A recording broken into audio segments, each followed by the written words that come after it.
ल क्याप्टेन साहब तपाईलाई कस्तो महसुस भइरहेछ? हामी आज के को अवसरमा के गर्न गइरहेका छौं र कहाँ छौं बताइदिनुस् न। हामी चाहिँ यो त्रिभुवन माध्यमिक विद्यालयको 65औं वार्षिक उत्सवको उपलक्ष्यमा विगत हिजोदेखि हाम्रो विद्यार्थीहरूको लागि चाहिँ फुटबल म्याच यहाँ राखिरहेका छौं र यसैको सन्दर्भमा शिक्षकहरूको बिचमा पनि यदि म्याच भयो भनेदेखि अलि आकर्षक हुन्छ कि भन्ने उद्देश्यले अब हामी केही समय पश्चात यो चाहिँ फुटबल म्याच हाम्रो शिक्षकहरूको बिचमा हुन लागिरहेको छ।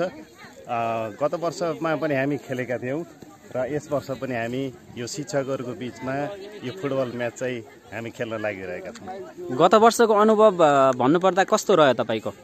गत वर्ष त म अति नै राम्रो खेलेको थिएँ हजुर, र अहिले चाहिँ अलि यो खुट्टाको विकनेसको कमजोरीको कारणले गर्दाखेरि अलि खेल्न सकिन्न कि किन भन्दाखेरि प्रतिपक्षका साथीहरू पनि अलि स्ट्रङ पर्नु भएको छ। त्यसै कारणले गर्दाखेरि अब हेरौँ, खेल हो। ल बेस्ट अफ लक।